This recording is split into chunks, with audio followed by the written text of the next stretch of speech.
What was that? You're live.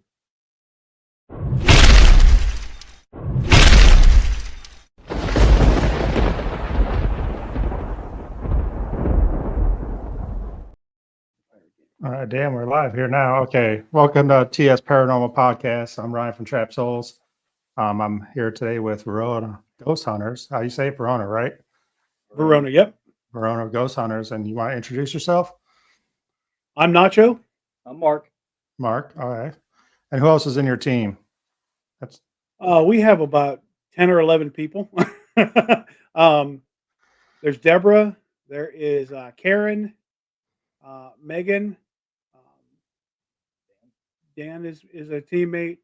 Um, Brian Cash was one of our teammates. He just passed away. Um, Brian Bartsey is a guy from Ohio that runs with us once in a while.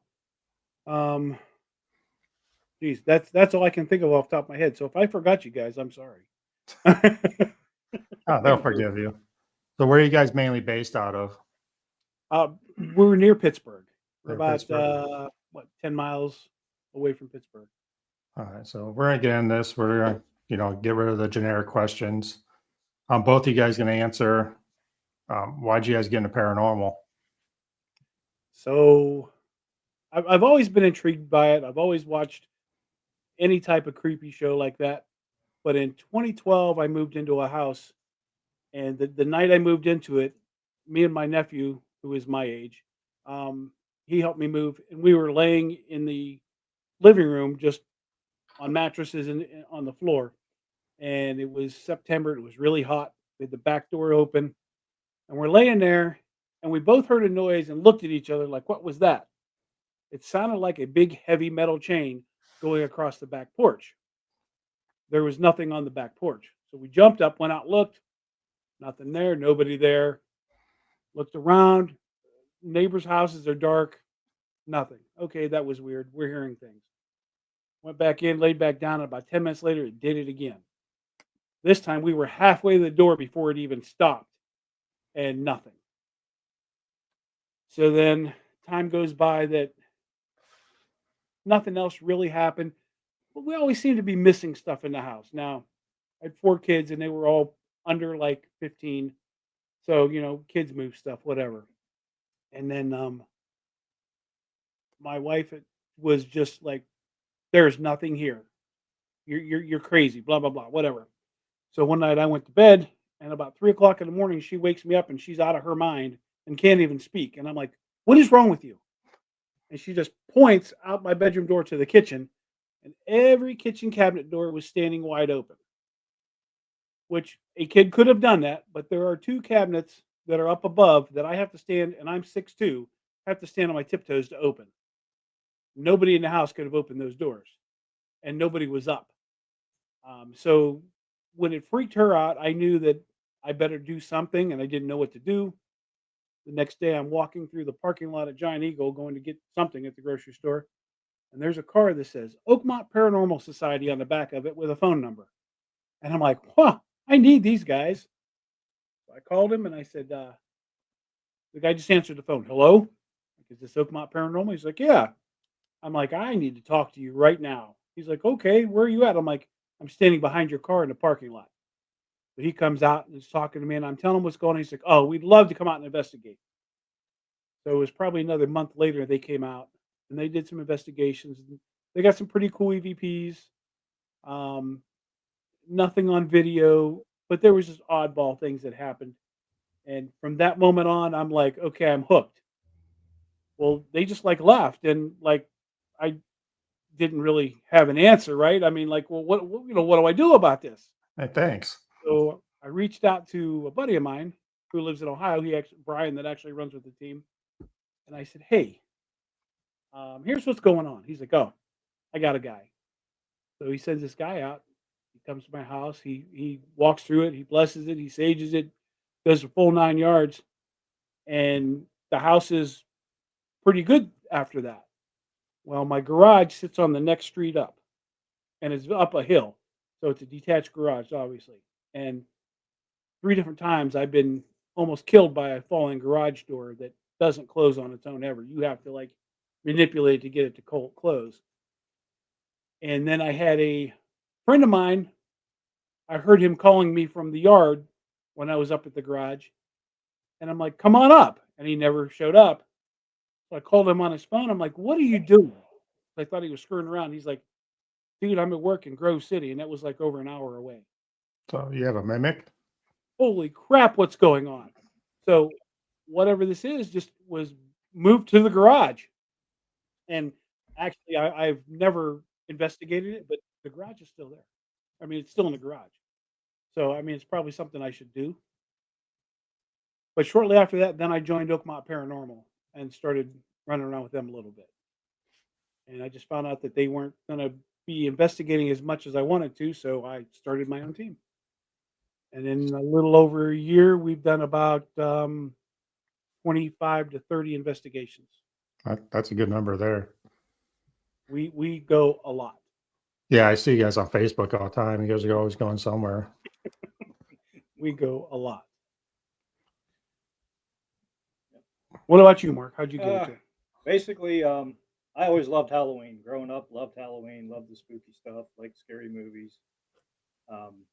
Then I guess in the 2000s and stuff, when Ghost Hunters started to come on, I was really watching them a lot and getting involved with them. And then, Destination Fear came out, and Destination Truth, and Josh Gates and everybody. I just loved watching all the shows, Ghost Adventures and stuff, and really was getting interested in it and thought someday it'd be fun just to go give it a try. Yeah. And I'm Nacho and Deborah at a club of ours in VFW, and started talking to them a little bit about it. And they were mentioning, they had a team, and it'd be nice if I could go out with them once or something. I said, yeah, I'd like to give it a try. So a few months ago, I started buying a couple old cheap pieces of equipment from Amazon and whatnot, and went out with them one time and was basically hooked right after that. So I've been on only 4 investigations with them right now. Well, 3 plus Crescent. There was a vendor show there, so I got to take my daughter and walk around Crescent with her for several hours. So that was very fun experience. And yeah, I can't wait for the next one every single time. It's like get home, start reviewing the audio and video that we have, and try to find stuff. Unfortunately, nothing but the Octagon House has paid off as far as finding anything on my evidence wise on my stuff. But keep looking forward for the next one. Yeah, the Octagon House is supposed to be pretty active from what I see from you guys. It's amazing. Yeah. Mark's also already building his own equipment. Yeah. Okay. He built an SLS and now he's building XLS. Okay. Yeah. Had the old Xboxes laying around, figured might as well do something with them. So I have all the parts. I've not built one yet. Yeah. An old Xbox and a Kinect. I'm like, oh, I'm going to build this. That was like a year and a Yeah. half ago, and it's still sitting there. So So we bought an SLS early this year, and we only got to really use it one time. Well, then we went to the Greene County Historical Society when uh, Paranormal Quest was going to be there. They had a free meet and greet, like come eat food, meet them, do an investigation, whatever. And they were doing a raffle, and they gave away an XLS, and I won the XLS. that works. Had them, they autographed us, took pictures with us. So now we have an XLS and an SLS, and we'll never use 2 of them at the same time. But it was pretty cool that we got to meet them guys and talk with them, and then we went home with their equipment. So what is the difference between XLS and SLS? It's a well, like a richer video. You get more in depth. Yeah. You can do 3D. The SLS is basically the Xbox 360 Connect, and the XLS is the Xbox One Connect. Okay.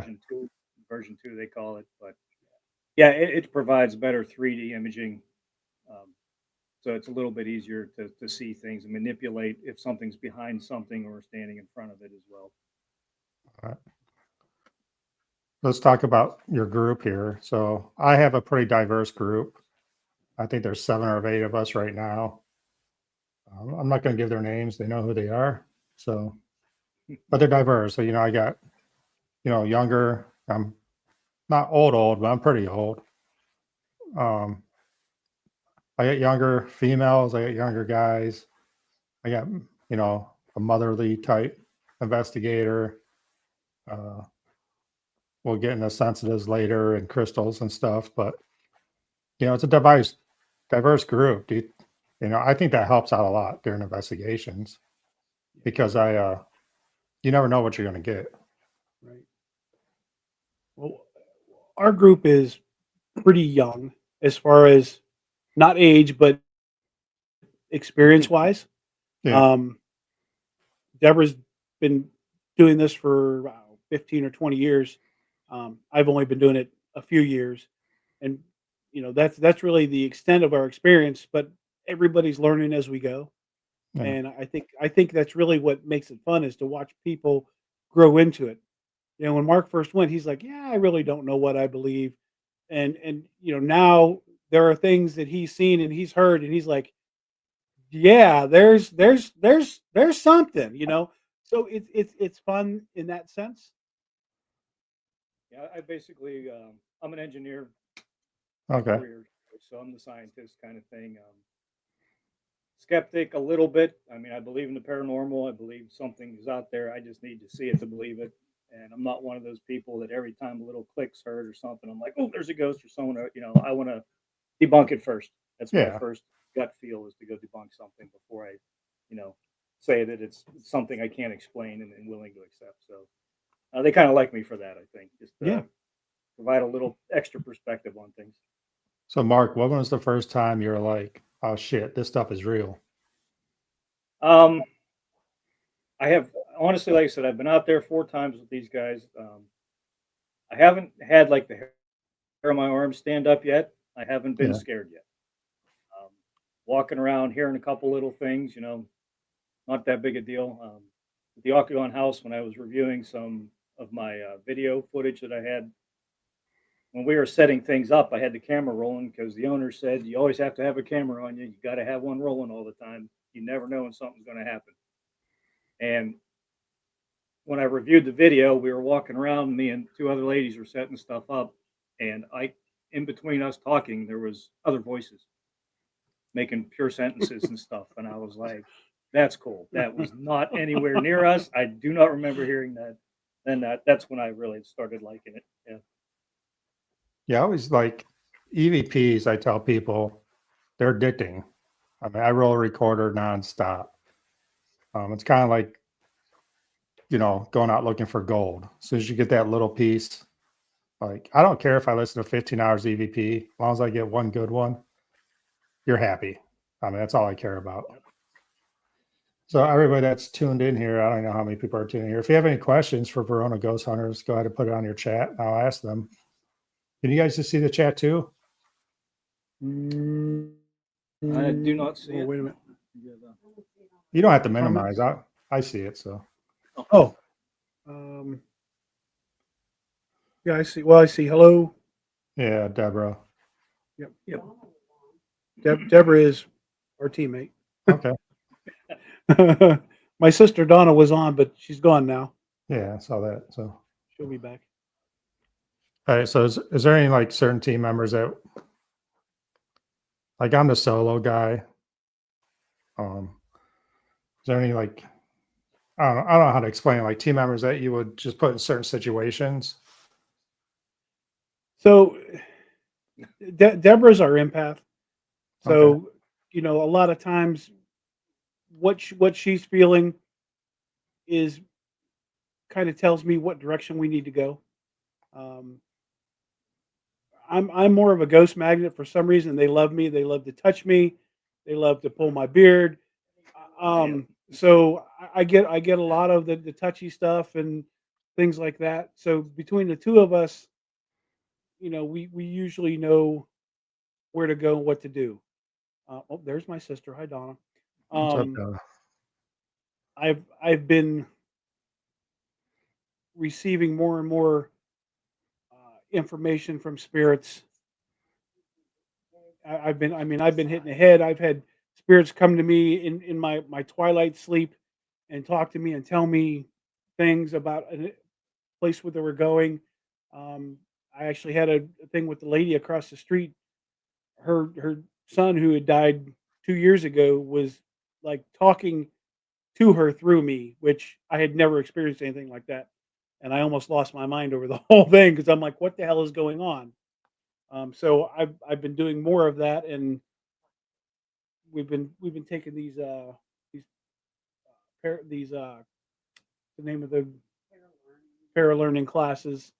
Um, so we've got our degrees in two or three of the certificates in two or three of the classes, and we got some more to go. But we're always trying to learn. Oh, yeah. So we kind of feed off of each other and decide what we're going to do and where we're going to. I can go in there with a full plan, and within 30 seconds, the spirits are telling us to do something totally different. So I mean, it's how it we should be. just The kind of spirits dictate what you should be doing. yeah, I mean, yeah, no, they always do. Yeah, unfortunately, I'm not as sensitive or anything, so I can't get the feel. When I go in some place, I actually have to give myself about an hour to get used to the atmosphere. I think Anytime I go someplace new, I kind of feel a little uneasy or a little disoriented. But I'll just let it go for about an hour. Slowly walk around, see things, talk to some people, and then I settle down and things are good after that. I'm free to roam on my own or go do whatever I immediately feel necessary. Um, we were at the Ross house one time and everybody was downstairs and I heard some footsteps up above and I just immediately grabbed the camera and ran right up, just to see what's going on. So I'm not afraid to go on my own or do anything like that. that's good. I'm trying to get my team to do more. I think solos are important during investigations, especially places that, we investigate. You're talking like Fairfield, Madison, everything that had patients in it, they were solo. They were there by themselves. All they had interaction was with a nurse or somebody. So I think when you have too many people, they might shy away. So that's why I like doing solos a lot. But let's talk about Shanley Hotel. Nacho. That was amazing. We actually went with it was a conglomeration of I think there was 12 or 15 of us there. We went with some other people, and there was probably two or three other groups there. Okay. And man, it was amazing. Did It you was did just you guys awesome. sleep up in the brothel Yeah. rooms after? No, we slept. So great story. I was There, the one there, messaging during there that. was there was two ladies that we went with that slept in. Yeah, I can't remember the lady's name though. The very first room on the right, they were going to sleep in that room, and then Jay was going to sleep in the next room over. And about halfway through the night, those ladies left that room because they were just very uncomfortable. Well, they weren't gone maybe a half hour, 20 minutes, and Jay had gotten up and was sitting in the sitting area, and that chair in the room that they were in slid across the floor about 6 feet, Damn. and he was gone. Yeah, it was. Yeah, that was. I wished we'd have gone up there, but we were actually in the hotel part. Okay. But when we was sitting in the brothel, we were up there. Megan was with us, and we were up there, and we were actually doing a live. It's I may have uploaded it to Yeah, I YouTube, was the but one messaging. I was messaging you guys during that. I'm the one that said put money on the bed. oh, so you were there when I got hit in the back of the head? Yeah, I was the one that Yeah, said you better tell Nacho to put some money on the bed. yeah, yeah, yeah. I got hit in the back of the head because I didn't put down any money. Yeah, and you're like, I ain't doing that. Yeah, yeah. I actually had I don't know. I was watching a live last month, and someone was doing it. They were in a brothel, not Shanley Hotel, but they were getting the same thing, like hitting stuff. And I'm like, "Dude, you're in a brothel. You're a guy. You better throw some cash down." Well, I learned a lesson. I mean, that was no joke. I got hit in the head and I saw stars. I mean, it was like there was somebody back there pounding on my head. I mean, you went downhill pretty fast. Yeah. Like, I don't know, not emotionally, but emotionally, mentally. I mean, you went downhill pretty fast, and I think you left for a little bit after that, Yeah. Well, outside or Megan went something. down and she got she got her oils, and Yeah, probably about it took me probably about 20 or 30 minutes to come back from that. I mean, it was rough. it was rough, but cool experience, I guess. There's one other place I want to talk about because this is where my parents grew up. West Theater, Barberton. We have not been there. It's It's on your definitely face. somewhere we It's want on to your go face. to. There's something on your Facebook about it. Yeah, she shared something that Oh, somebody else had shared. okay. Well, let me try to get that together, and we'll get up there together. Yeah, absolutely, let's do that. I said my parents grew up there. Um, my grandparents grew up there, so I have a little Barberton magic in me. So I still know some people out there. I'll get that together for us. And I'm trying to get. I know we talked about doing Chamois Hotel sometime, so I want to do that probably in the Uh, I'll fall. I'll go back. So when I reserve that, I'll let you know. And whoever you guys want to bring, there's probably gonna be two or it's like a 6.5 hour drive for us. Yeah, I think it was 5 hours from Pittsburgh, yeah. Yeah, so Yeah, but yeah. definitely want to do that after watching your guys' live. I was all about that. I'm like, I have to do Shanley. I just kept looking it up. I'm like, it's calling toward to me, so Yeah. we'll get Shanley. So I grew up in that area. I grew up in, Brunswick, Lodi, Chippewa Lake area. Okay. My mom and sister still live in Brunswick. We're often in that area. Well, I did take notes. I say I don't script, but there's a couple things I want to talk about. So let's talk about your upcoming investigation, August 28th, Mattis Seminary. It's for your teammate that just passed away, Brian Cash. Yeah, we're doing a benefit for Brian's family. And it's so cool that Adam Kimmel, uh, offered Madison Seminary to us for nothing, Nice. and that all proceeds will go to his family. Um, our so Brian was part of our team, but he was also part of Hallowview, and so both of our teams are going together. We're going to do this event. We're going to raise money for him, um, for his family, and his mom and dad are going to be there. Um, but yeah, they gave us the seminary to use. I think we have until like 3 o'clock in the morning, 4 o'clock in the morning. So we're gonna do ghost hunts. We're gonna have raffles. My sister made some really nice shirts. We're gonna raffle up a couple, shirts for Brian. We might raffle off some other things. I don't. We haven't gotten into all that yet, but there's going to be food. There's going to be some giveaways. But it's all going to be in memory of Brian, and this is a big deal to us. I mean, Brian was like he was our Viking, and this guy was just a damn good investigator, but he was so much more of a better person, and it's a big loss for all of us. And we just wanted to get together and step up for his family. All right. Well, yeah, I told my group, I said, I'll be in San Antonio that week. My son's will be graduating basic training that day. But try and get my group to go out there. I'll donate some stuff too. That would be awesome. And then I'll figure out what I'm going to donate. Then I can always drop it off to Adam. Adam's a great guy. Yeah, Adam's Um, phenomenal. Talked to him once in person. Most of the time it's on the phone. So, but he does so much for the community. And Brian's from right there. I mean, he grew up 5 minutes from Madison Seminary. There, yeah, so he's right. I'm right down the street from me then, because I'm 10 minutes away. So, Yeah, that's awesome. but yeah, so anybody that's out there watching this, you get the Madison Seminary, get out there, message Verona Ghost Chasers. I always want to call you Ghost Hunters, but Chasers, same thing. But A lot of times we just go by Verona Ghosts. yeah, I know. Um, we just kind of shorten it because, well, we're lazy, but um, Yeah. I mean, so get out the Madison Seminary if you can. August 28th. It's for a good cause, a great cause.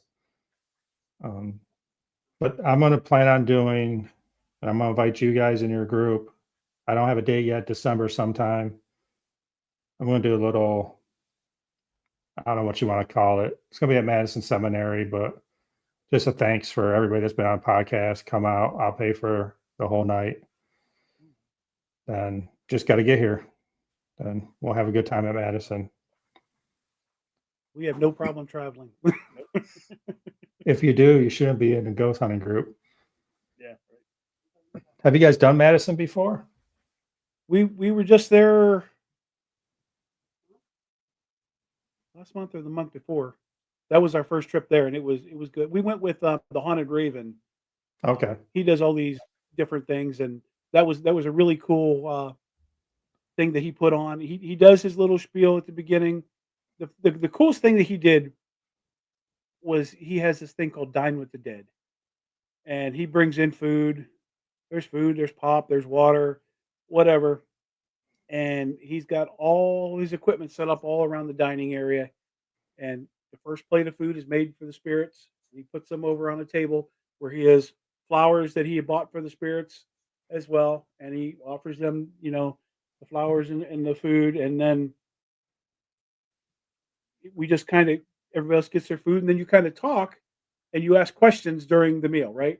Just as you would in any investigation, and you get all kinds of different things going off. There was a dead bell that was back in the kitchen. They had just brought in a new haunted doll, I think that day or that week, and the The dead bell murder was back there. That the one murder kept doll. going. I think so, and the dead bell kept going off. But it was really cool, and it's something that I want to implement with my team. We just haven't had the opportunity to do it. But that was really cool. And then it was just we all did an investigation together, and then you could just go on your own and do whatever you wanted. So that was kind of cool to see how other people do it, and we really enjoyed that. So we wanted to go back there anyway. And then with him offering up Madison for Brian's thing, that it was a big deal. So can't wait to go back. We're going to change pace a little bit here. We're talking about a little bit of Facebook stuff that's been coming up a lot lately. How many followers is enough followers? Oh, I don't think there's ever enough followers. Because you'll have, if we have, like, I don't know what we have, 2,000 followers now or something.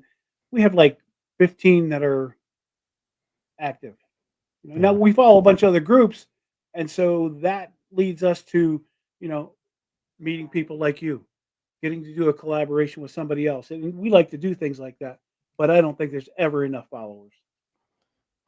Like, I'm torn about it. Me personally, like, I just wanted 100 followers. I just want to do some lives. That was it. That was my main goal.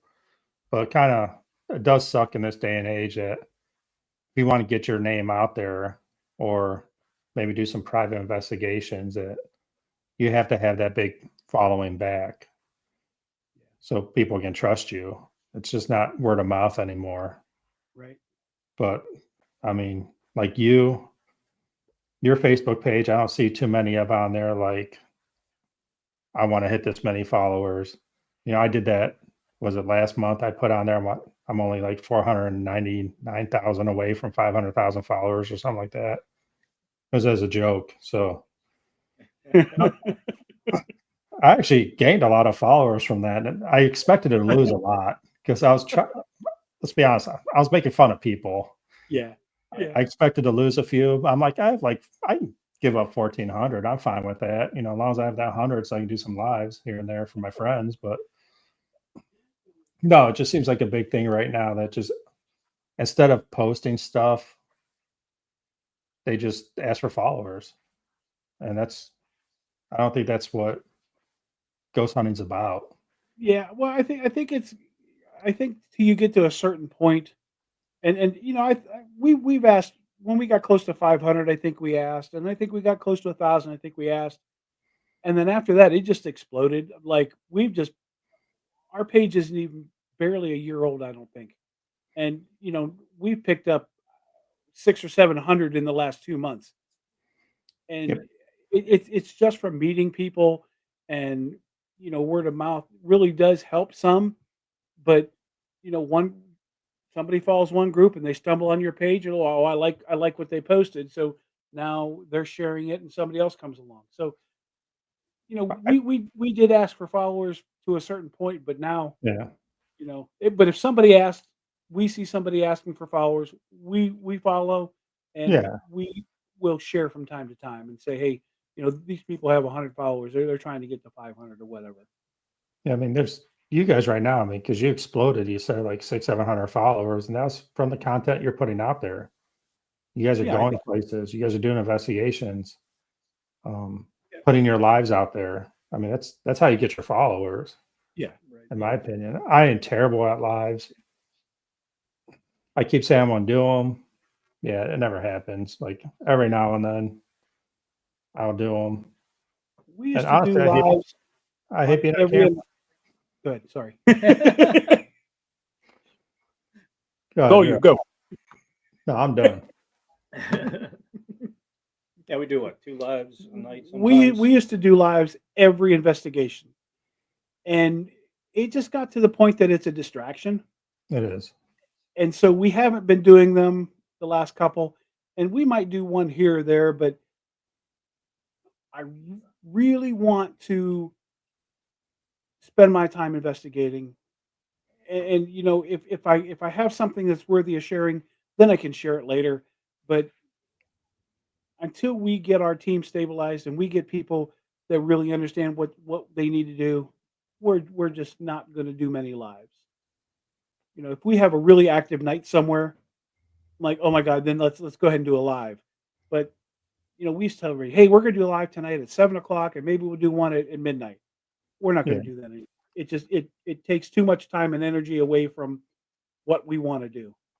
Yeah. I was saying that a few times, but it never happened. Like, "Yeah, I'll be back at midnight," and I never show back up. But I mean, honestly, I don't have that many people that watch them anyway. So, but the only good thing about the lives is, you just download your recording after and you have it. So, Yeah. I mean, I like doing that because I have I run a YouTube page, and a lot of my videos are just on my YouTube page from evidence review. And it seems like that does a lot better because it's showing evidence. It's just not me talking.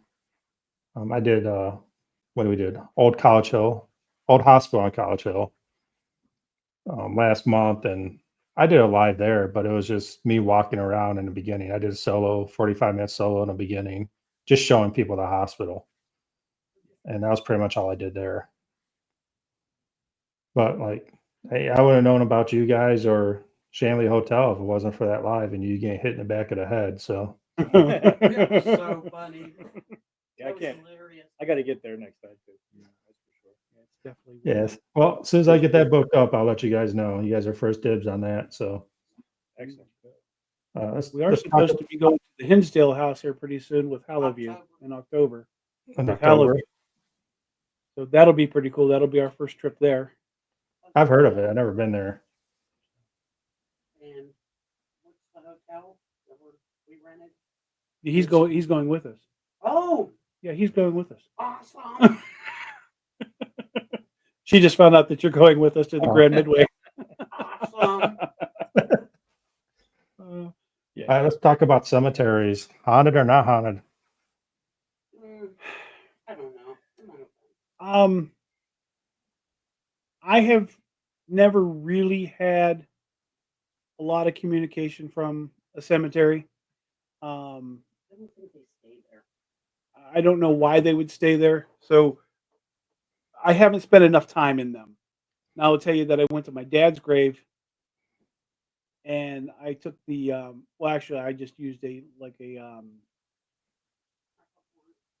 necrophonics and I got some words that my dad would use and he actually called my mom's name. So I believe that I had some type of communication with my dad. Um, but I don't know that I believe that cemeteries are haunted. Yeah. I also had communication with my nephew who had passed. I took my sister there, and we had some real communication with him as well. So I don't know. I don't know. It's one Can of you those, reach somebody that you loved and lost? I think so, but I don't know if it's just a way to communicate. I don't know that. yeah. I mean, it's always a topic, especially amongst my group. Some believe that cemeteries are haunted. Me personally, if I die, I'm not hanging out at a cemetery. I Right. mean, Right. Why would somebody hang out there? yeah, you're gonna hang out well, for me, where I can go scare somebody or haunt somebody a little bit. Go Go after that enemy you always had. And most cemeteries are just there's nobody comes to them anymore. I mean, No, they don't. we've been to some cemeteries that there are graves and graves and graves, and there's nobody had been there. There's nothing. There's no flowers been left. There's nothing. Are they hallowed ground or is it like a hidden cemetery type of thing? So I was wondering if there's a difference between the two. Well, the one we went to was in Waterford. Yeah. That was a revolutionary Yeah. cemetery. that was really old. Where did we go with Megan and Brian? What was it? Church grounds That type was stuff? up by the Shanley It was Hotel. up by the Shanley. Yeah, we went up to one up by the Shanley, and we spent probably 2.5 hours there. And nobody and- has been there. And it's no, we didn't get anything there, but No. we spent a lot of time there. And we had I haven't been to one yet. we went to Fairfield, and they had that cemetery behind Fairfield, and that's supposed to be pretty haunted. My I don't know if there's. I didn't walk up there, but I know they have a little like memorial because they're all unknown graves from the poorhouse, and I guess they stacked them up and down because they needed enough room to put everybody, so they stacked them straight up and down. It's supposed to be like 1,000 or something back there. But I guess it used to be really haunted till they put that memorial up there, kind of recognizing the people that are forgotten. I mean, that's interesting. It could be. I mean, it was a poorhouse and a lot of people died there. So Yeah. I'm not a big believer in cemeteries. So The Eagle Hotel was Yeah.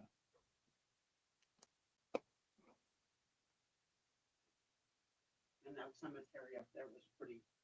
It was pretty wild. And none of those nobody's visited in 200 years. So we went to Waterford, PA, where there was 3 different forts built on that town, and all 3 of them burned Revolutionary. pre-Revolutionary War. The last, I believe, was Fort Le Boeuf, and the town itself is built on top of an Indian burial ground where supposedly they didn't clear anything and they just built the town. So the whole town is kind of screwed up, right? But there's the Eagle Hotel and the Judson House, which are right across the street from each other. And we did those back-to-back nights. And the Eagle Hotel was one of the best locations we ever went to. I mean, we had disembodied voices. We had somebody rattling the door handle to a locked door in a room upstairs. I mean, we caught a lot of good stuff. On video. Oh, we have a great EVP of a kid saying, "Let's play." But that one, a really inexpensive place to go. I think it was $25 for each location for the night, oh wow, and for $50, we did both nights, and it was amazing. where was that at? Eagle Hotel. Eagle Hotel, Waterford, PA. Waterfront. Probably not too far to drive forward. You have to contact the lady's name is Heidi Longstreet. She is the historian from Waterford. Okay. She's awesome too. She's actually on our Yeah, we're friends with her. Judson House. So, what is the best evidence, so-called evidence, you guys have ever gotten? Well, we have the really loud EVP from the Eagle Hotel, but I always go back to the Octagon House. Yeah. Um, That's the only stuff I captured. I but it was have good. we captured a shadow figure. It's really hard to see on the video. I've circled it. I've outlined it.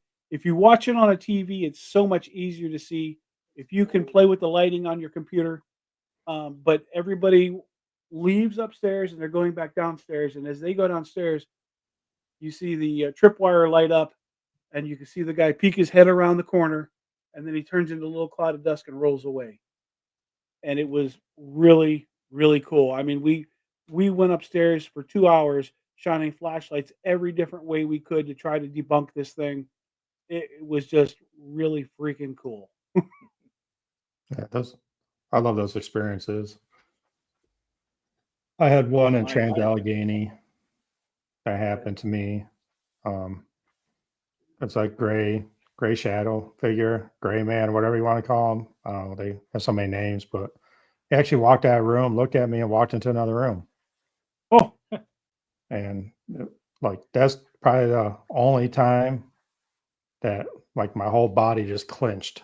I mean, I was sitting on the floor in the hallway and I got up and, took the step back like, oh man, then I went after it and nothing. It was end of the hallway and there was no other rooms, nowhere they could have gone. So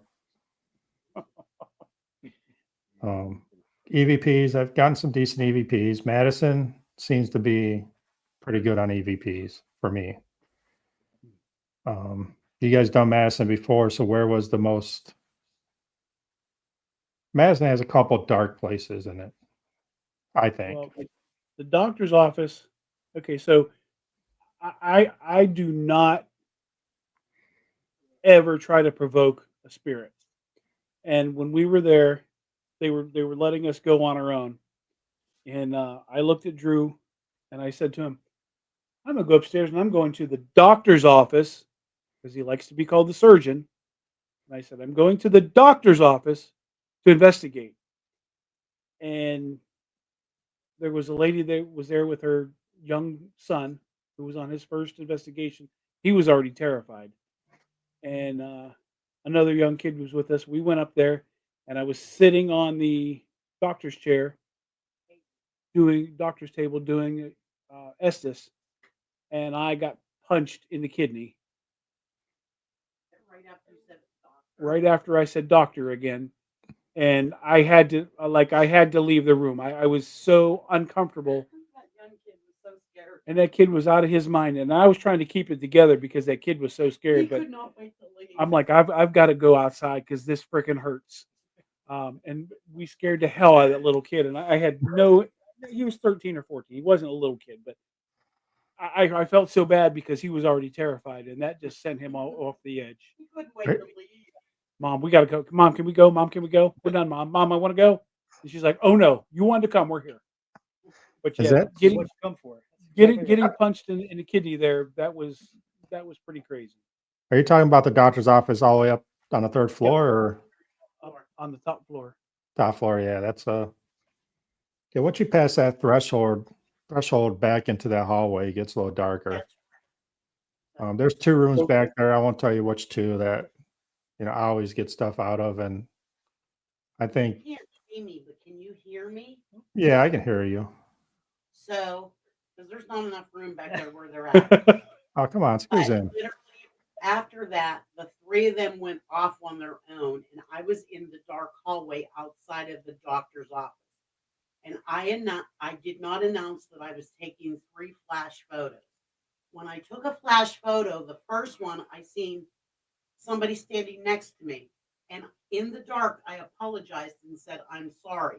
I took 2 more flashes afterwards, turned to address the person that I blinded with the first flash. There was nobody there. Nobody. The hairs on my neck and arms stood up. They were way down the end of the hall in that big ballroom. Okay. I couldn't leave that area fast enough. I know what I saw. Females going up to that hallway is alone Yes. is rough. I mean, it's It rough was on them. really scary. Yeah. I was scared. My niece had a very bad traumatic experience back there. That was her first investigation, and all night she was like, "I need something to happen. I never had anything to happen." Yeah, it happened. It took her like five. It took her like 5 days to get over that. Then we went back a few months later. I'm like, "You gotta go in that room again. I'm sorry. Like, you gotta face your fears." And Yep. she did. And nothing happened to her then. She felt calm there. But I was proud of her that, being a new investigator, stepped up, faced her fears, went back in that room. Yeah, that takes a That's a lot. good story. Yeah, it's kind of like my daughter. She needed to join a club in college, so she joined the paranormal group that they have there at her college. She rarely ever even watches the shows with me and stuff. But when we went to Creston, she helped us at the vendor show, and we had my camera, and she had the EVP recorder, and we were down in the tunnels in Creston. We were just trying to find them, and we were walking around some of the halls. It was pretty dark, and she looks off to the right, and there's the entrance to the tunnel. She goes, "Oh crap!" I said, "What?" She goes, "There's the entrance." I shoved her right in. I said, "Go for it." I had her lead the way. She's like, "Why are you doing this to me?" I was like, "Come on, I'm right here with you. Let's go." But Yeah. nothing Sometimes happened kids with need a you. little push. Yeah, that's Yeah. right. Just a little push. You're going. But she did fine. Yep, you did very She well. really did. So we're going to play a little game. Uh-oh. You guys mentioned you guys watch some shows. Kind of a stupid game, but I made one up anyways, just something to do. I like it. So, what is that one game kids play? Marry, kill, whatever that game is. I don't know what that is, but it's not that. So, we're going to go after some show people and you got to make them a spirit. It's the nicest way I can say it. Have you join your group, or you can use them as bait during an investigation. So we'll go with Ghost Hunter straight up. You got Jason, Steve, and Tango. Which ones you guys are picking? Oh man, I For think I the went. first one, You make them turn into a spirit? make them spirit. I'm gonna have to go with Steve on that one. Ooh, I would agree with that. Steve. Yeah, I mean, nothing against you, Steve. I know you don't watch my show, but you're a little annoying sometimes. Yeah, I mean, I like him. I like him, It's but just- he's a little much. All right. Yeah. How about join your group? Oh, it'd be Jason. 100%. Absolutely, yeah, Yeah, absolutely. yeah, Jason and Yeah. Tango. Yeah, Tango's a good bait person. he is. He is very much. Actually, All yeah. right. Before Grant left, I actually met him down at Disney one time. I was standing in line at a ride, and he was standing across from me. Grant I said, was. Aren't you on? Yeah, I said, "Aren't you Grant?" Oh. He's like, "Yeah." I was like, "Hey, I like the show and everything," and all that stuff happened with him, and yeah, I always liked Grant. I don't know. yeah, I did too. Yeah. I think he's a good guy. I do. Hey, you guys watch Ghost Brothers? No, Yes. I have not. I He have. has. I don't like all this screaming and yelling and jumping around stuff I that don't goes on. like I don't know. That's the one thing that drives me nuts about some shows is just people are always screaming and running. You can't hear anything. I don't understand that. Yeah. All right, we'll skip Ghost Brothers. How about? Oh, you said Project Fear. Uh-huh. Love them. So there's 4 of them. So we're gonna have to make 2 of them spirits here. I want to meet Kelsey. Chelsea's Dakota, always fake. It's an instant. Dakota, Chelsea, Tanner, and Alex. Which 2 are you making spirits? Oh, I would make Dakota. Alex. Yeah, I could go with Alex too. Yeah. Yeah. Yeah, I see that. Yeah. Join your group. Tanner. Tanner, definitely. Yeah. He's All right, Chelsea's definitely bait. So Oh yeah, Chelsea's a big- absolutely. Dude. Well, now they got Connor in there because she's on maternity leave. So I like him. him too, but he's good bait too. last one, Dead Files. So you got 2 psychics. Was it Amy Allen, Cindy Kaza, and the main guy Steve? I want to meet Steve, the ghost. Steve's the ghost. All right, Steve's the ghost. I only knew when it was Amy and Steve. I didn't know there was a third person there now. I haven't watched in about a year or two. Well, she's a newer one on there, psychic Cindy. Well, Cindy's I going to don't be the like bait. Cindy. Yeah, She's going to be the bait. yeah. Cindy's Is she? I'd rather have Cindy than Amy. I don't know her. I can't say. I do like like Amy. Amy though. I like Amy. Yeah. She's funny sometimes. Like they're like at the end. So what should they do? Move out, burn your house down. Like what? What? If you need help doing it, we'll help you. I don't think this is it. All right, so Ghost Adventures. I lied. Zach, Aaron, and I put Nick Goff in there. You put Nick in there. Oh, you're going Yeah. old school. Take Nick. Well, Nick's coming on my team. If we're, Oh yeah, I mean, I think Nick is phenomenal. yeah. Could never get enough of Nick. The other idiot that I don't like. Zach's the ghost. You got to turn him. Yeah. Oh, yeah. He's 100%. going to be a demon right off the bat. You know that. He's a demon. He's already possessed. Come on. Yes. And Aaron's always bait. Again, And Aaron's he's always the bait. Chelsea of the group, 100%. Yeah, I do like Aaron though. I mean, I do like him. I he do brings like a him a lot lot. to the show. he does. Their new shows are terrible, though, man. I haven't watched them in probably me and my daughter when my daughter just turned 21 when she was like 11 and 12 and 13. We used to watch those sitting on the couch and she would be scared out of her skull. And I haven't watched them in years. Yeah, they did the Poltergeist house. They got to go in Yes. there, and it was such a joke. I mean, I don't even know why they still even do anything. And there's rumors now they're taking footage from other people and putting it on their show, saying they did it. Somebody else I heard that too, yeah. Yeah, Yeah, that whole that's just COVID thing, they got scared and quit doing things and separated pretty quickly. Well, he needs another Lamborghini, so And I wouldn't doubt keep it. the show going. I'm going to Vegas in October. I still don't know if I'm going to his museum or not. Don't do it. If I was in Vegas, I would go to the museum just to go. My I son really did. would. a I couple really months would. ago. I hate to give him money, but whatever. I would go to the museum. I don't think I would. Just I to- wouldn't. I just can't trust them. Like I think everything there's fake. I heard there's a lot of fake stuff in there. Yeah. I would still go. At least nothing else I could mock him for it later. Yeah. All right, bucket list time. Where's your bucket list place? One place each. Well, I wanted Bobby Mackey's, and obviously that's not a possibility anymore. I'd have to say Penhurst for me. Penhurst? And mine would either be Waverly Hills or Tala. And I think we're probably going to Tala here in the next year or so. So I'll say Waverly Hills is my bucket list because it's a little farther away and take me a little longer to ever get there. And I'm gonna pick No. Billy Creek Village. Oh, Billy Creek Billy Village. Creek. Yeah.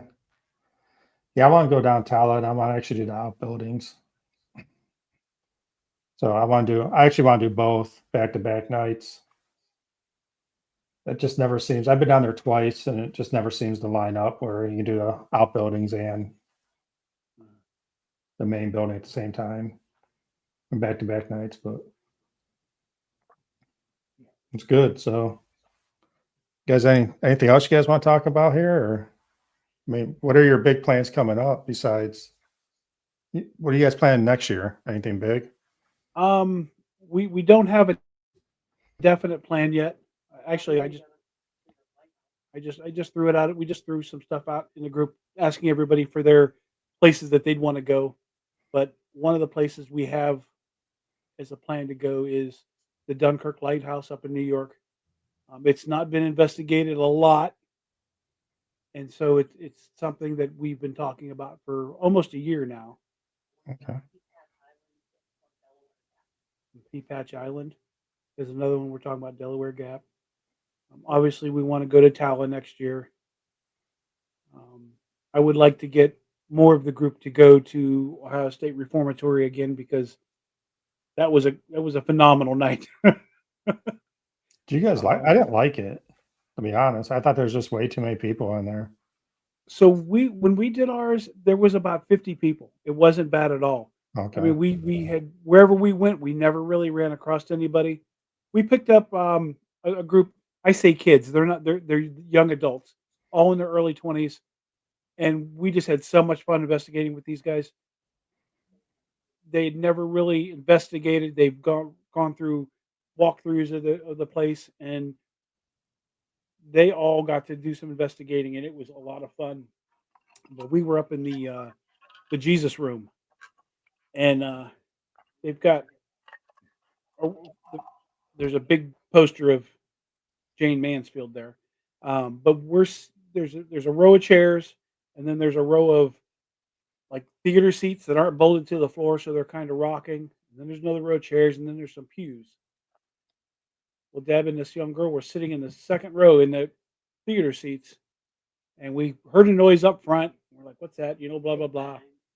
Big bang. So I get up and I'm walking around a little bit, and I'm more toward the back of the room, and all of a sudden I hear this this loud crash, and then all this yelling, and I look, and Deb and this other girl are on their feet.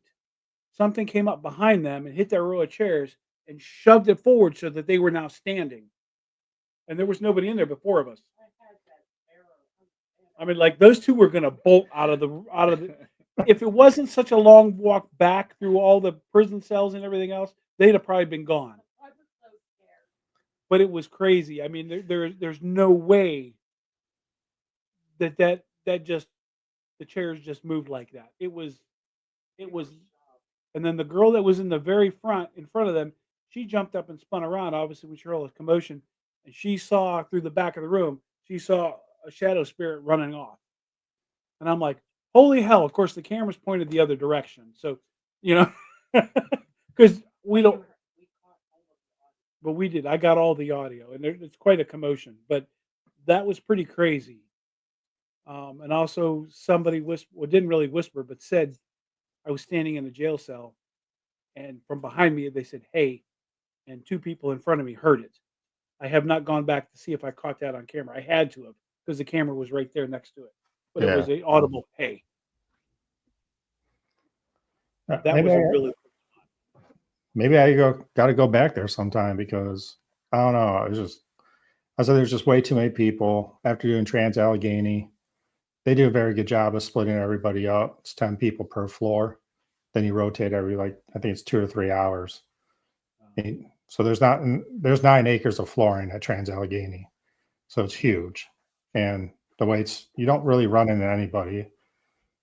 But yeah, so Ohio Reformatory, just too many people. It was cool to see the history of the place, but that's about it for me. But I've heard a lot of people getting a lot more activity, so it's not too Yeah, I far agree. from me. When you go places, you don't want too many people around. There's a Yeah. lot of noise, background, I mean, even the first couple investigations I did with you guys was the Doss house and the Ross house, and we had 6, 7, 8 people. too many people in both in a places. little tiny house, I mean, you Yep. could be upstairs and talk a normal voice, and the people in the kitchen below can hear everything you're saying. Yeah. It was a great experience and everything, but again, just too many people. 2, 3 people in that place would be plenty. Yeah, The if you do bigger Ross, place- What's that? if you do Ross again, get the antique store next door. Yeah. Yeah, We didn't do that, and we should Yeah. have. I'm gonna actually I'm gonna try to contact Cindy because we got a lot of good stuff out of the antique store. I've never gotten anything out of Ross house besides one shadow figure. The 2 times I've been there, but the antique store seemed pretty active. Hmm. So yeah, I would definitely. I'm gonna see if I can just do an antique store. My niece got affected in there a decent amount, so I think about me and her just going down there and doing the antique store one night to see what happens. But yeah, definitely check that out. So We did the Monroe House in Indiana, Hartford City, Indiana. how was that? There was 4 of us that went. Only 3 of us stayed overnight. The one guy, his back was hurting him, so he got a hotel room. But it was whoever was in there the night before. They wouldn't tell us who was in there, but it was a group that has a lot of experience and have been doing this for a long time. They fled in the middle of the night between midnight and 1 and said they would never go back there. The 3 of us stayed there the next night, and we all got really good night's sleep. But when we were in the basement, the light switch is at the top of the steps. So when you go down to the basement, you can't turn the light out.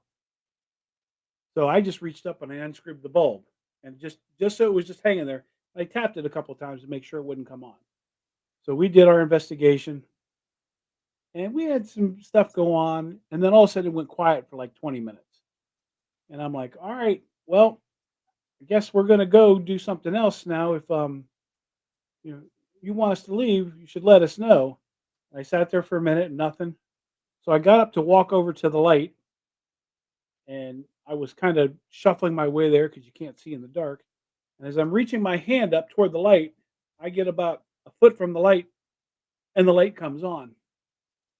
And I'm like, what the hell is that? So then I touch the bulb and it's out, and I can't even wiggle it to get it to go back on.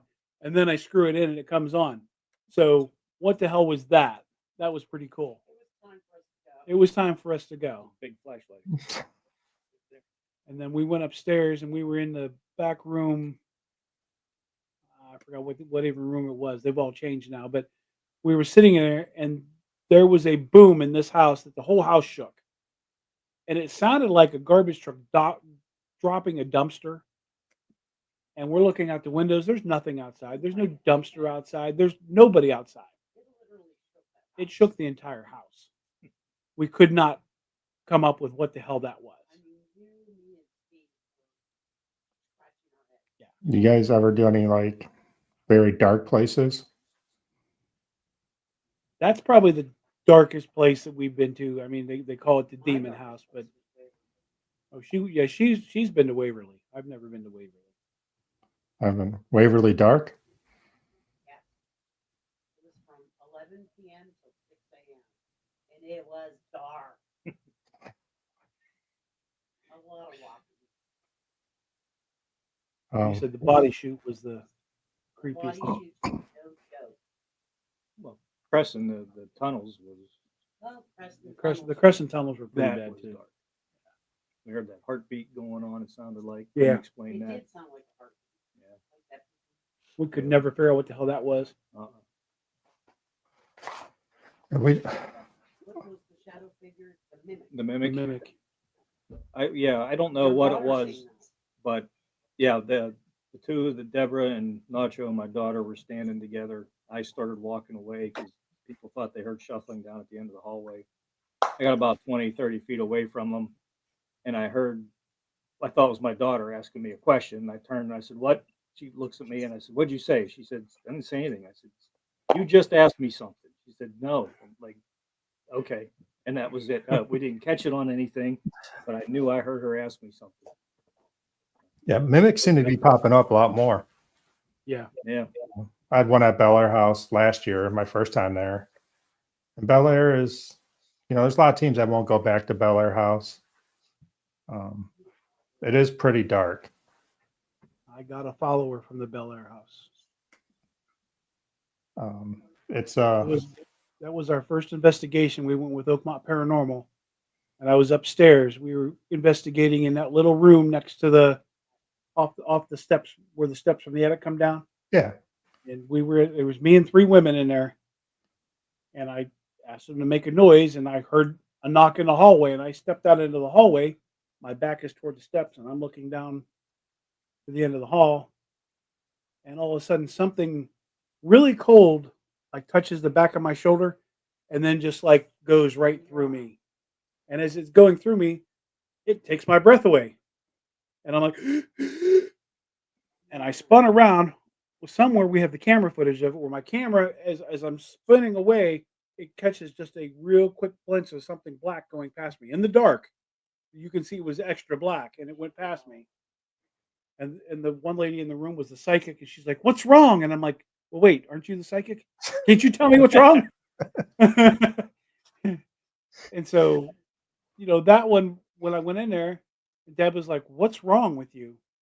And I'm just looking at her where she's facing me, and she puts her hands on both of my arms, and my left arm is like 40 degrees, and my right arm is sweating at like 85 or 90.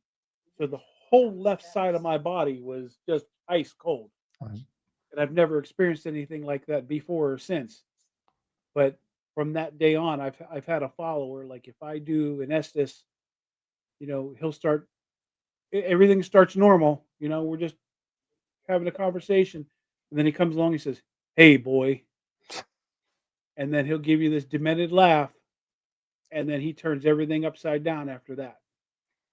Now I just bought this little haunted doll up here last week, and I took him to OSR, Tommy. and I don't know if the doll has had something to do with it, or that this follower actually wanted to go somewhere like OSR and left. But I do not feel its presence, and it did not surface at OSR when I did an Estes there, which is the first time in a very long time. But I picked that follower up at the Bel Air house in March of 24. year. March of 24. At least you always know you have a friend. I mean, Well, I mean, he said he was not here to hurt me Yeah, and that we knew each other in another life, that he could hurt me if he wanted to, but he didn't want to. that's good. I mean, I guess. But he just always felt like he was along for the ride, that he wanted to go somewhere. And I feel like maybe OSR is a place that he felt comfortable going and jumped off.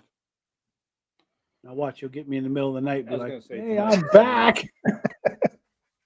Yeah, Tommy's been the first time we did Bel Air, we had a pretty traumatic experience down in the basement.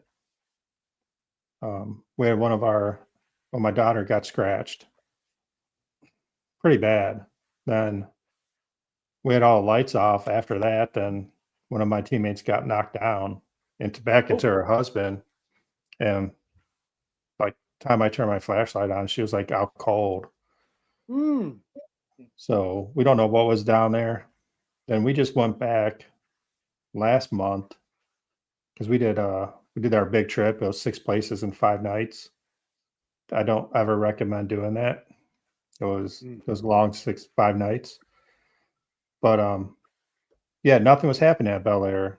And I ended up going down in the basement, like found a mirror on the ground. I'm like, hey, I heard if you stare in a mirror, you can see who you're talking to. You know, I don't believe in that stuff, but I was gonna try anything. So I was staring at it. I had my spirit box on. Then right out of the spirit box goes, "Do you want your soul?" And I was like, I said, "F you, I'm a ginger. I have no soul." You know? That's what they say. Yep. Then At least you weren't saying Candyman 3 times. yeah. But then after that, you know, going through my recordings and stuff, and I heard at the end when we were leaving, says you can have a soul. And I'm like, cool. I'm like, well, whose soul do I have? Then nothing. But going over my recordings, after I say, whose soul do I have? He goes, it's mine. I'm like, sweet. But I'm a lot happier person right now, so maybe I got a better soul. I don't know. I don't know that place. But yeah, Bel Air's cool. I mean, Ohio and Pennsylvania have some great places. I mean, Yeah. Definitely. is there any states you like really want to go to? I'd like to go to Virginia. Virginia. I heard you. New Orleans. I would Oh, think New would be- Orleans. Would be a big one. Florida seems to have a lot of them too. Yeah, so it's Like- Texas. Texas is Texas. popping up a lot now. Texas is popping up a Yeah. lot. In Georgia. Yeah, Georgia and New Orleans, I think, would be my top 2 states to try to hit. Yeah, I think Savannah would be great. Oh, yeah. It just takes a lot of money to do that. Oh yeah. So that's where you need to collab with some other group. Hint. Or groups. He's taking notes. He's got it. I'm taking notes. Don't worry. Awesome. No, I know there's a group out there that's trying to get a collab for Trans Allegheny right now, but I think they have way too many people going. So I don't know if you guys find a place, we collab. I mean, we're gonna do Chamois Hotel this year. You guys been? I don't know what that place is in New York. It might be PA, Wildwood or something like that. We were there in February. Yeah, we went with Bump in the Night in February. That was pretty cool. I didn't feel one thing in that building. No, Yeah, I thought it was a cool place. We didn't really come back with a lot of. We had some good interaction up in the doctor's office upstairs when we first You started. and I. Yeah. That's it. SLS. Yeah, we had some good interaction up there. Other than that, I didn't feel anything. We had a little bit downstairs when we were all together for the very first time in the seance room. There was some stuff that happened. with the dolls. Yeah, it wasn't overwhelming, but we had some stuff with dolls there. Yeah, but yeah, it was. I thought it was a good place. all right. Yeah, I thought about hitting that on the way back from Shanley. Oh yeah, do it. You just told me you didn't get much. You're the dentist chair. The dentist So- chair. That was the DOS house. The Doss House. Yeah, have you been to the Doss House? No, I have not. They're in Loretto, PA. It's got some stuff going on It's there, really small. but it's very small. Like two people, 3 people max is what you want to go in there with, because otherwise you have so much contamination. Yeah. But Unless we're absolutely quiet. So let's break this down. We're doing Shanley Hotel. You guys are invited to my haunted Christmas at Madison whenever I decide to do that. yes, You guys want to come out in December? Honestly, I've done Madison 12 times now.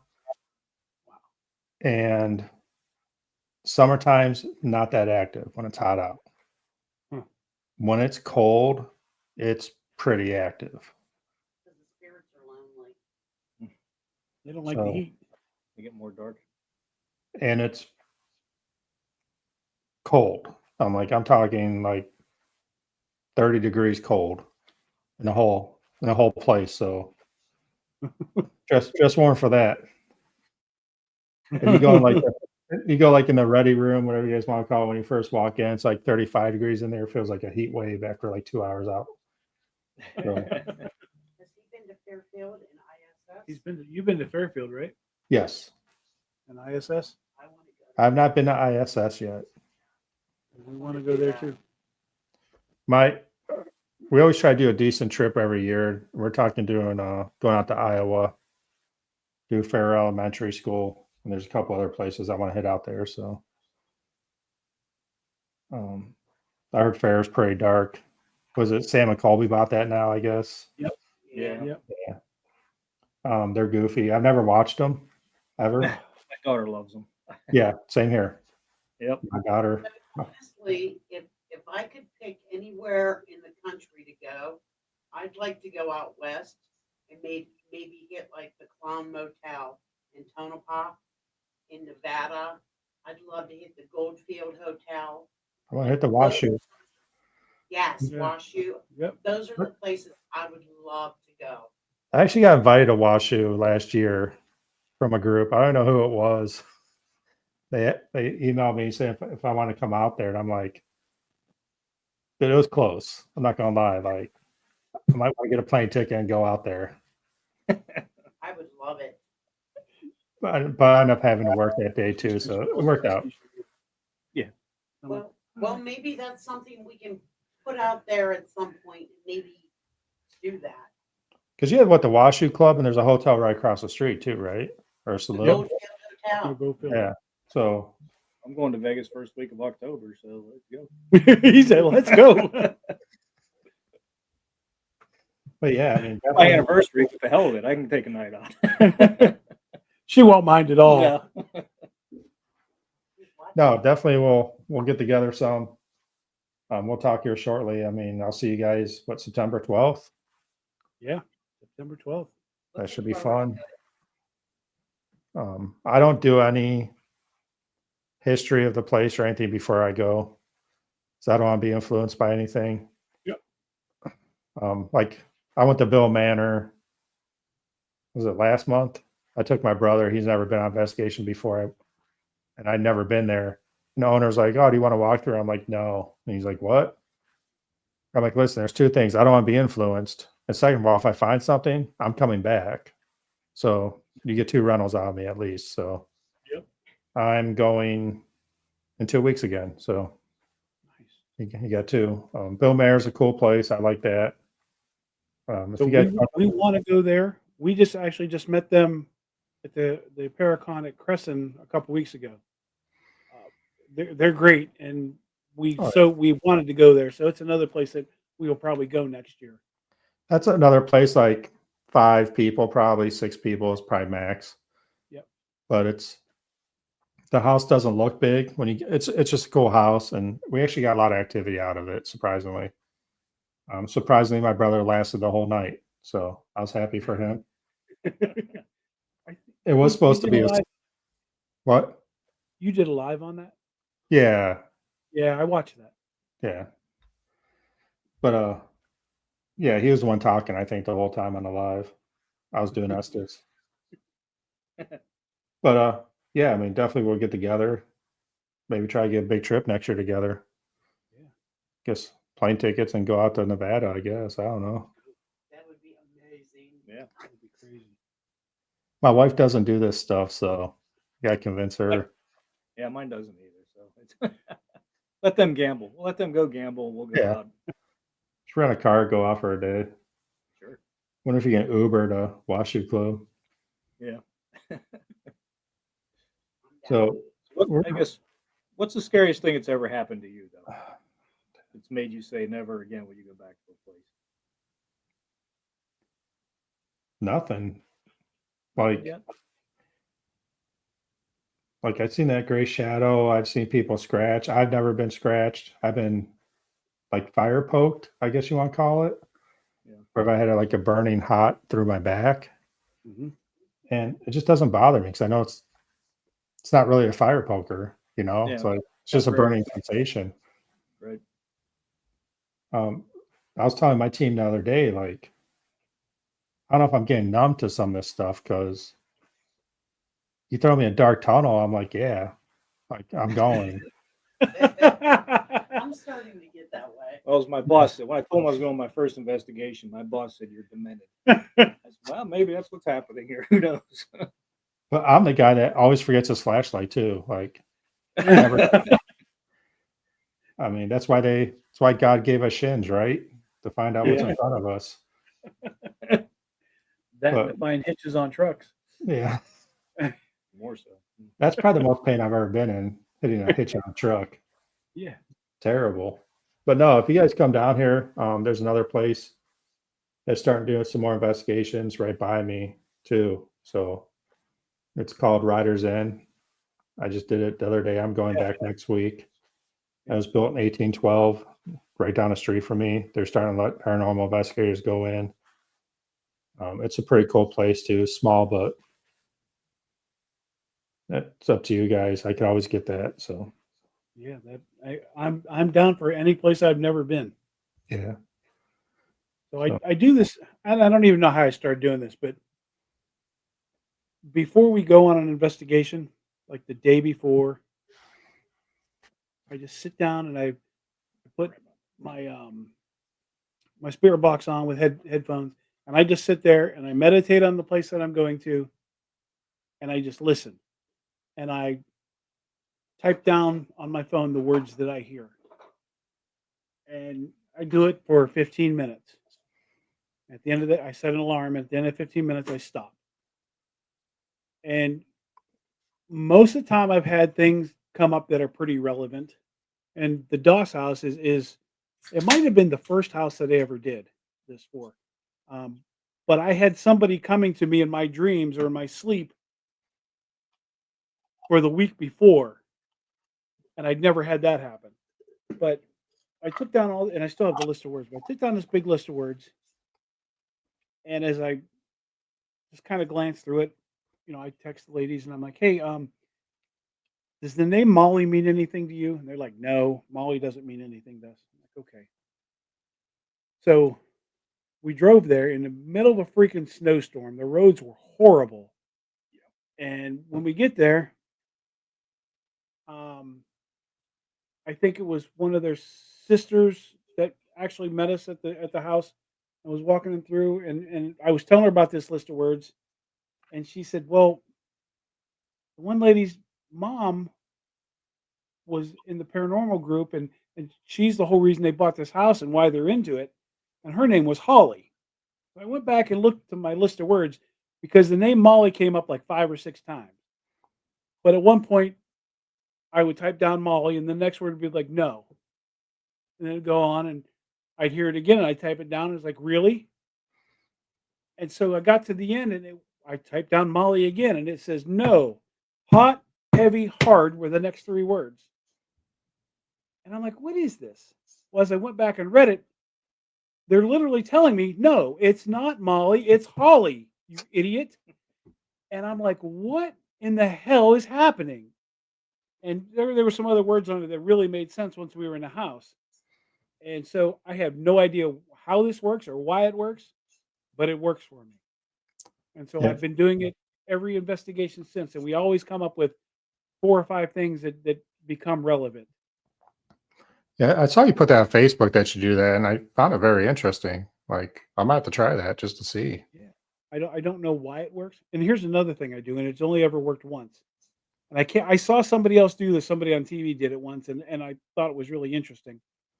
But typically, I go in and I walk through the venue by myself before we start.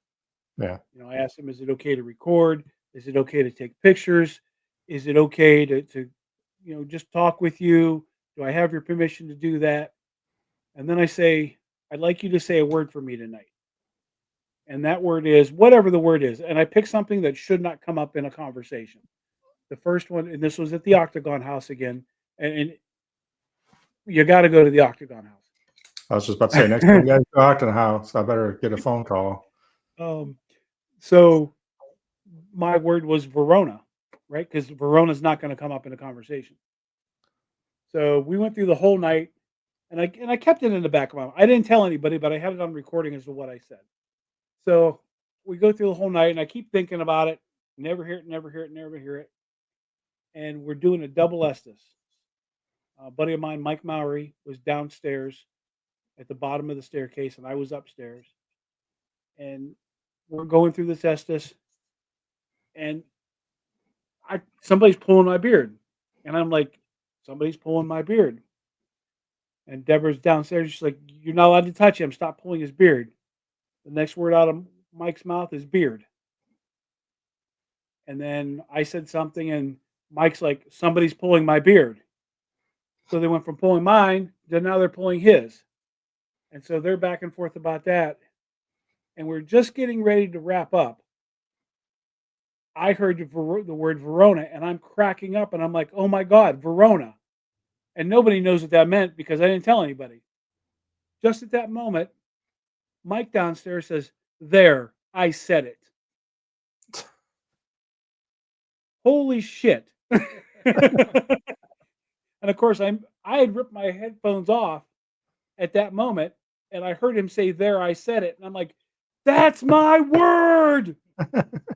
And of course, everybody's like, looking at me like I got 9 heads. I'm like, that's the word I told them to say. And for him to come up with there, I said it, was just like the icing on the cake. You mentioned a good point though, because that's what I do, is do a walkthrough by myself, or I send a team member in there because I don't want to take all the glory, I guess. But I always send someone in solo just to get a feeling of the place. I mean, I don't investigate. If I get a feeling in a room, I just make a mental note of it, then that's where we start. But a lot of people don't do that, and I think that's one good way to start your investigations. Yeah, and I just think it's respectful to the spirits to ask their permission, Yeah. and try to get them to see maybe who you are and that you're not going to be there to cause them any grief. And I feel like maybe it gives them a reason to want to respond to you. Yeah. I mean, yeah, I always say, hey, I'm not here. This is your place. I'm not here to kick you out.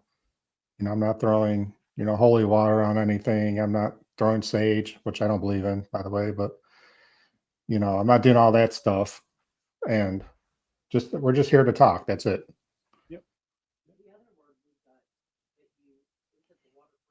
Oh, when we were at the Waterford Hotel, we were done, and I'm like, I didn't hear my word tonight, and my word was blue, the color blue. And Deb looked at me. She's like, "What? The word blue?" I'm like, "Where did you come up with that?" She's like, "I don't know. It just popped into my head." I'm like, "How the hell did you do that?" You wrote that down and left it at the hotel. Yeah, I wrote it down and left it at the hotel. And she's like, "I have no idea. It just popped into my head." Well, somebody gave it to her because I didn't give it to her. Yeah, that was at Yeah. the Eagle Hotel. That was the capper of the night.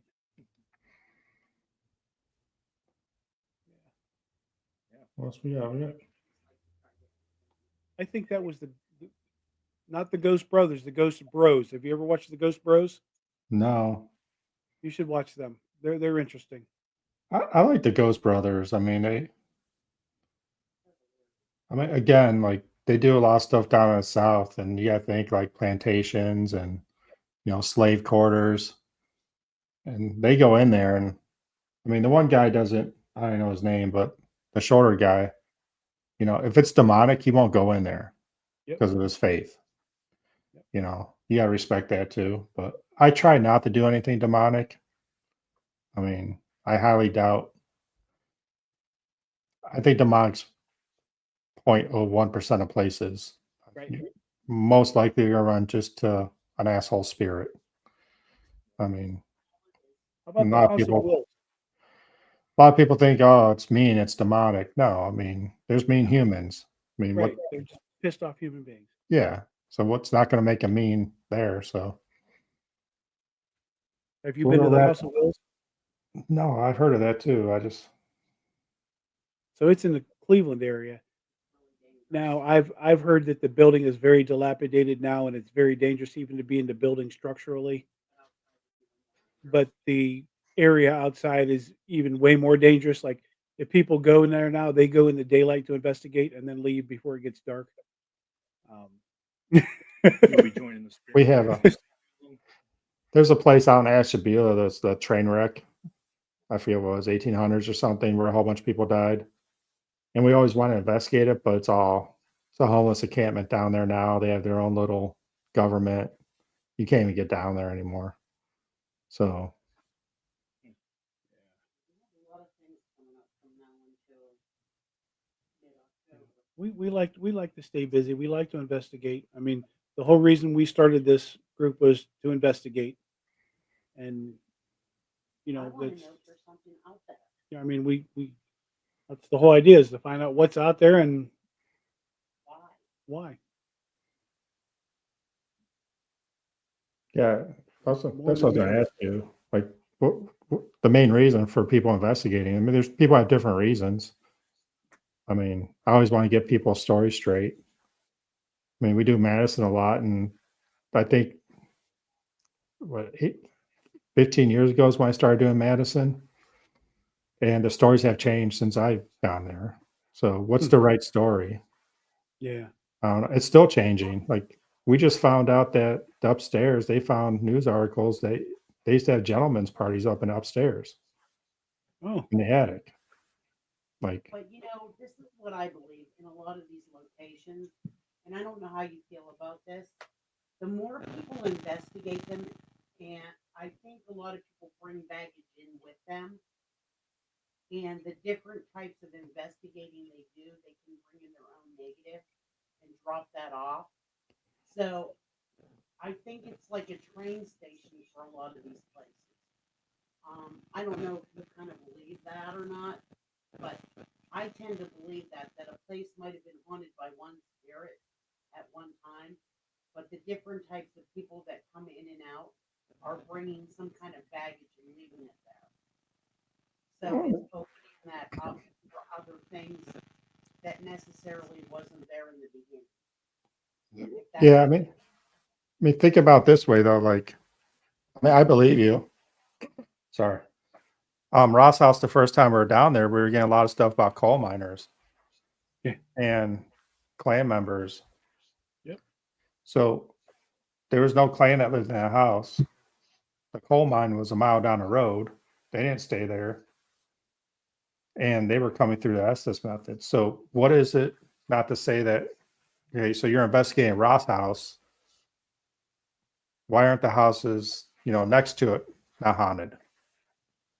you don't know. So by us going in one certain place in that neighborhood, asking questions, is that going to draw other spirits there saying, I want my story out too?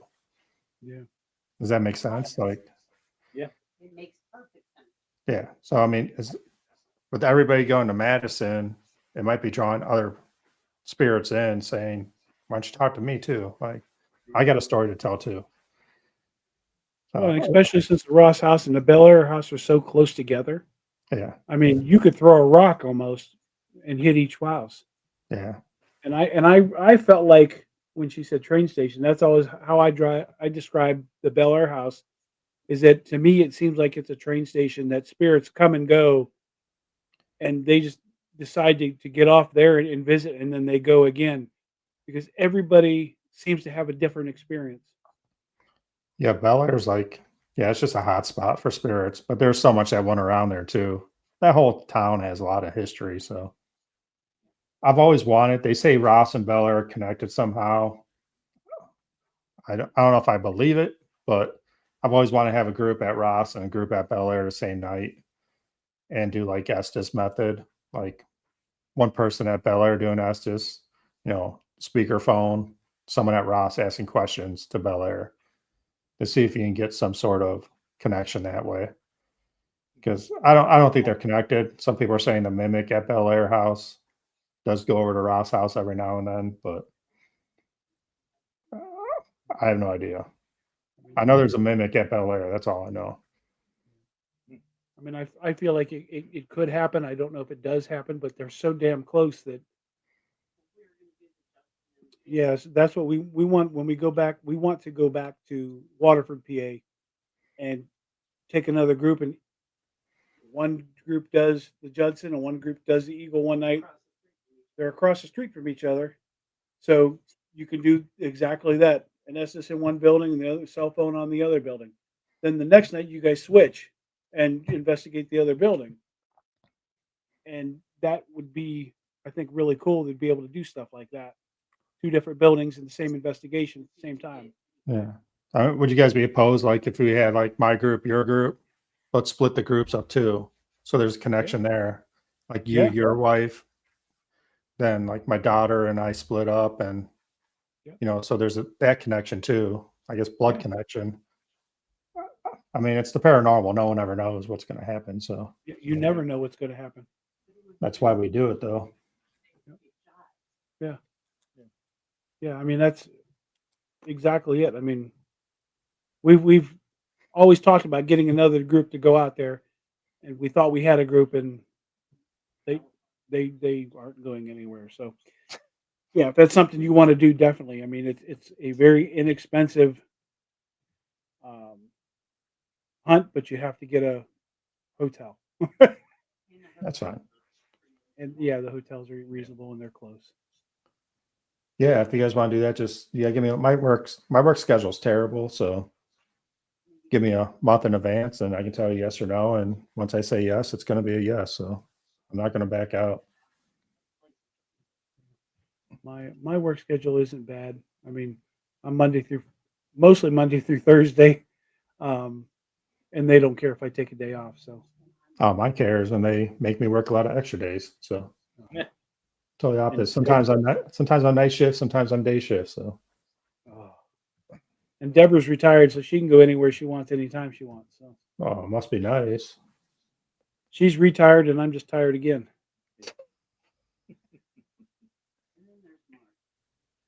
I got the typical 9 to 5. Yeah, I'm off on weekends. So Mark, you're gonna keep doing this then? I'm guessing. Yeah, I'm really interested in it. It's definitely something I want to keep up with. Absolutely.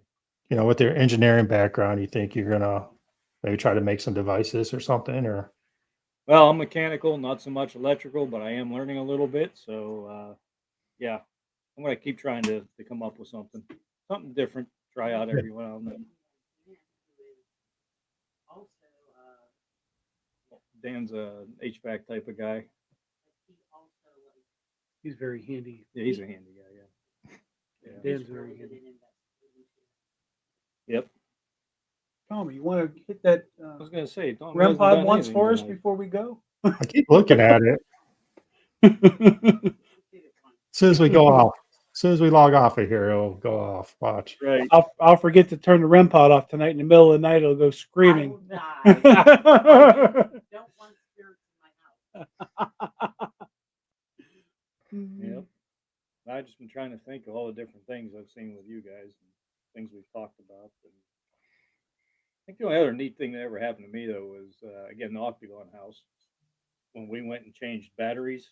You were all by yourself? Yeah, and everybody we're all down in the calm room right there trying to get all of our batteries and everything changed. And I was grabbing a new one for my camera. Everybody else had walked outside but me and Nacho, and I saw him walk out the kitchen area. Couple minutes later, I walk out and I hear all kinds of ruckus upstairs, all kinds of things moving around, chair dragging. I said, Nacho, what are you doing up there? Nothing. So I sat there and listened again, and all kinds of things are moving. I got the camera up the stairway trying to look, didn't see anything. So I go poke my head outside. He's standing out there with all of We're them. all outside. I was by myself in the house. There's all kinds of stuff. So I walked over. So I said, "You want to get your ass in here? There's all kinds of stuff going on." We walked in, and a train come by, and then people started walking in and talking like we never heard it again. was So over. It was over. I think it was the second time we were at the Octagon. The guy that runs the place, his name is Tommy Gill. Tommy's awesome. He's a talker. Very passionate. We were the only two at the house. Everybody else went to get something to eat or whatever. And I was upstairs, and I had put 2 cat balls on a windowsill.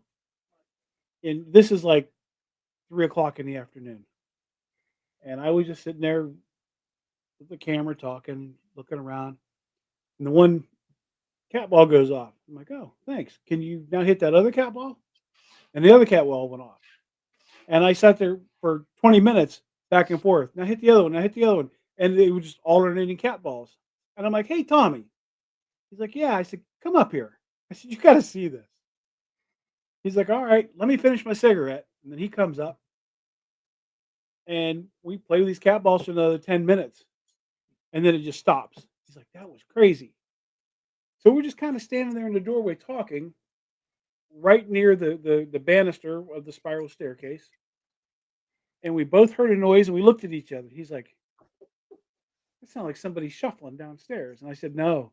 I said, that sounded like a straw broom on a wooden floor, because all the floors in there are wooden. I said, it sounded like somebody sweeping. Well, we were having a birthday party there that night for Tommy's brother who had passed away. His brother loved that house. We were having a party there that night. And so I looked over the edge, and I said, who's down there? You cleaning up for the party tonight? Clear as a bell, we hear, it's me. Yeah. I looked at him, and he looked at me, and he's like, holy fuck, what just happened? And there was nobody there. Nobody else in the house but us.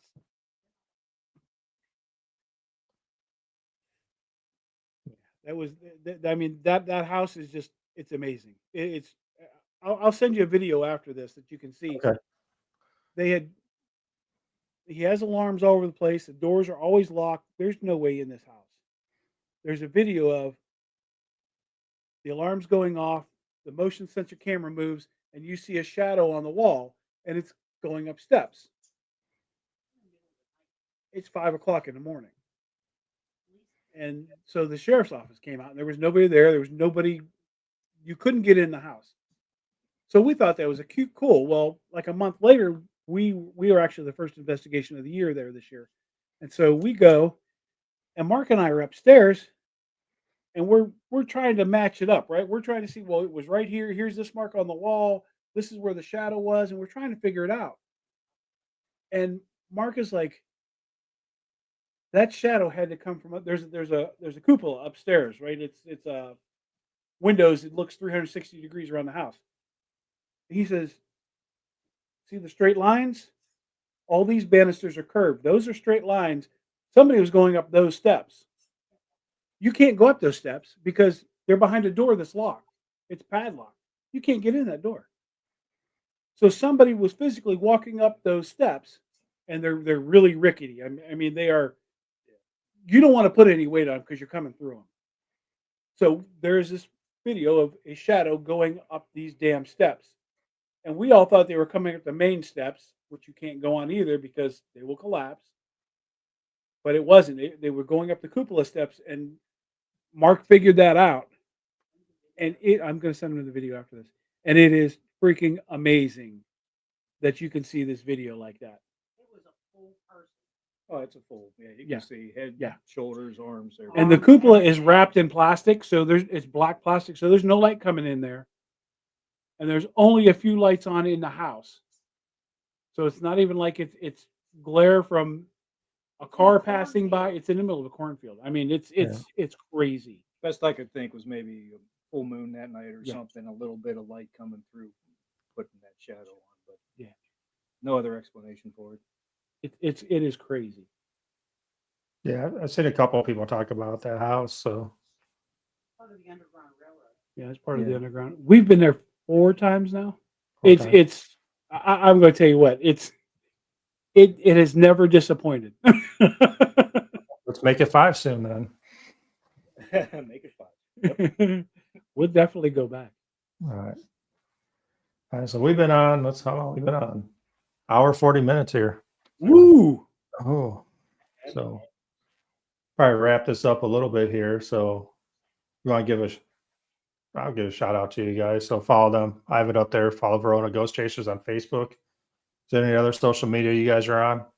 We're on Facebook. We're on Instagram. We're on TikTok. We've been banned from TikTok once already, but we're on TikTok. We've got a YouTube channel.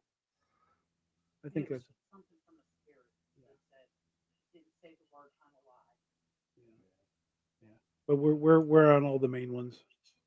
So for everybody that's watching this, if you do an 8-hour investigation, how many hours you doing on evidence review? Oh, well, I usually take 3 cameras. So you probably end up with like 20 some hours of video.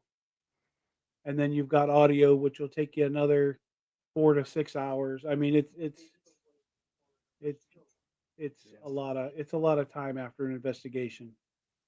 So I've probably got 3 investigations worth of video to go through back there now. yeah, it seems like you never catch up ever. But if it's something really cool that I know I caught, I'll go and pull a little bit of that just to be able to put something up, you know. Yeah. But if it's just to sit there and go through that, I've got to hunt and look and hope I find something. Because the static cameras, you never know. No. And it sucks because like if you have like a stair and like the hallway, like we were doing Bel Air House, I had to going up the stairs because we always see shadows up there. But then you have the back kitchen, and like I'm focusing on the freaking platform the whole time. I had going for like 2.5 hours. Then I have to go back because I'm like, man, what if something was in the kitchen? So now I'm like just focusing on the kitchen the whole time. And So it yeah, for always seems everybody, like you're looking at the wrong spot. yeah. So everybody that wants to do like paranormal, really get into it. I mean, it does take a lot. Like it's hours upon hours of evidence review, finding these places, going to these places. We don't make money on it, I'll tell you that much. Nope. And if you did, you're not making enough to do this. So I always said this is an expensive hobby and a full-time job all Yep. at the same time. Yep. Without pay. But it's fun. but it's a It hobby. is. I like call- it.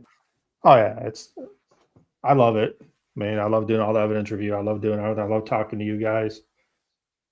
I really Again, I can't wait to. having us tonight on your podcast. Yeah, we do. We appreciate Yes, it. thank you. Yeah, hopefully soon. So Yeah. we'll get together soon. We'll wrap this up. Follow Verona Ghost Hunters. Follow. This is TS Paranormal, but Trap Souls also. Got any questions? If you want to come on the show, let me know too. I do not have an exit little video, so thanks for being on my first show on this. Thanks for having us. Good time. It'll be a couple days till I get it up, but you guys will be all over the place. That's what she said. Yeah. I didn't get banned until right now. No. Thanks, guys. Yep. I didn't That's say it. It was a good run. Good Show run. number 1 of 1. But you could download it and edit that out at the end. Yeah, I could.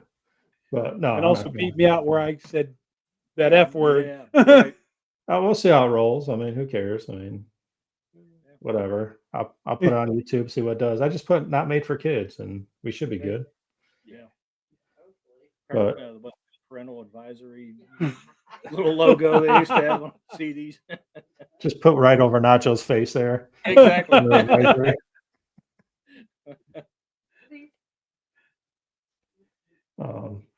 So Marco's glad that you got to come on. Yeah, me too. Thank you very much. That was Appreciate it. appreciated. Nacho, appreciate it. And your wife was Debbie, right? Deborah. Deborah, sorry. Not my Deborah. wife, but Right? Not my wife, but All right. Well, non-wife, Deborah. Good hearing you. But yeah, definitely next time. Come on a show again. We'll do a couple investigations. I'll have you back. We'll go from there. sounds good. I guess that, what do we say? That's a wrap. That's a wrap. That's a wrap. I'll Bibbidi, have a bibbidi, winner bibbidi, later bibbidi, for bibbidi, ya. but that's all, folks. Yep. All right. Thanks again. I'll see you guys soon. Take care, Ryan. Thanks. See ya. You too.